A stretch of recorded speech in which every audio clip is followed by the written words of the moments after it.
Welcome to today's video. How do we prove that 1 over 3 root 2 plus 5 is irrational? We use a method called the method of contradiction. To begin with, we'll first have to assume that 1 over 3 root 2 plus 5 is a rational number. So we need to contradict the statement as is given in the question.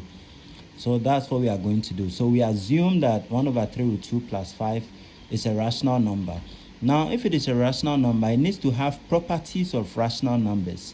First of all, the denominator isn't supposed to be equal to 0. All rational numbers can be written in the form of a fraction.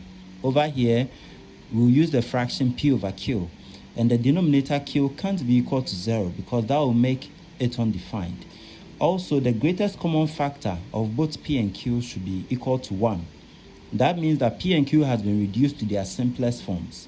Also, p and q must be integers. These are the properties or the characteristics of rational numbers. So since we said that 1 over 3 root 2 plus 5 is a rational number, then it needs to have these properties. Now, let's subtract 5 from left and right hand sides. Now, we have 1 over 3 root 2 to be equal to p over q minus 5. Let's multiply through by 3 so that root 2 stands alone.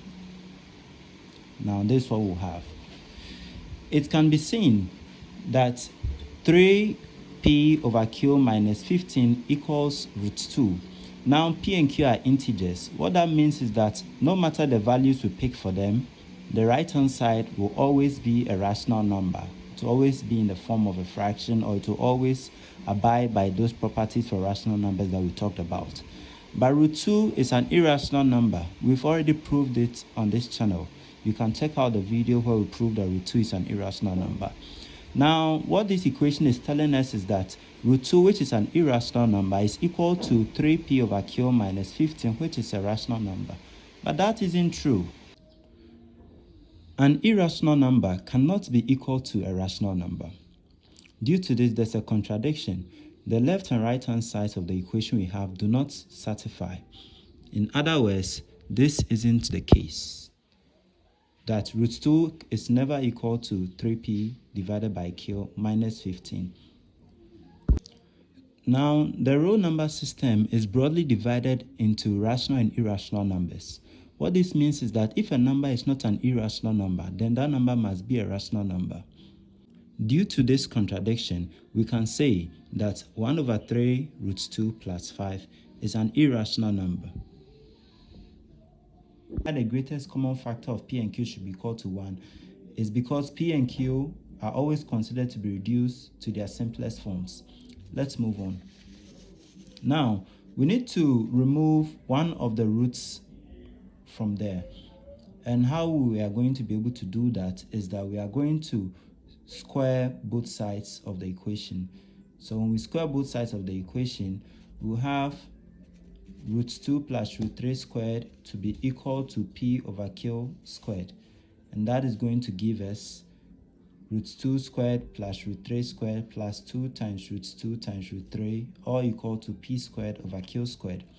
Now, root 2 squared is 2, and then root 3 squared is 3. And then root 2 times root 3 gives 6, multiplied by 2 gives 2 root 6. All that equal to p squared over q squared.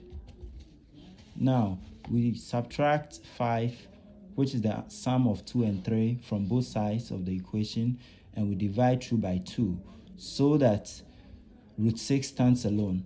Now, when root 6 stands alone, something interesting happens. We see that root 6 equals p squared minus 5q squared all over 2q squared.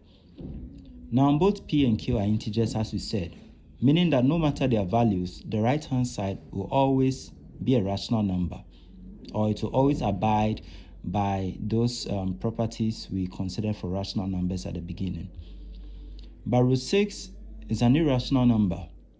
That is something that we know, and we are going to prove that on the channel as well in one of the subsequent videos. But a rational number can't be equal to an irrational number. So what that is also trying to tell us is that root 6 is not really equal to p squared minus 5q squared all over 2 squared, as we can see here. And this is actually a contradiction. Now, the real number system, as we said in the first video, is broadly divided into rational and irrational numbers. What that means is that if we choose a number, or if we consider a particular number, and that number is not a rational number, then it will be definitely an irrational number.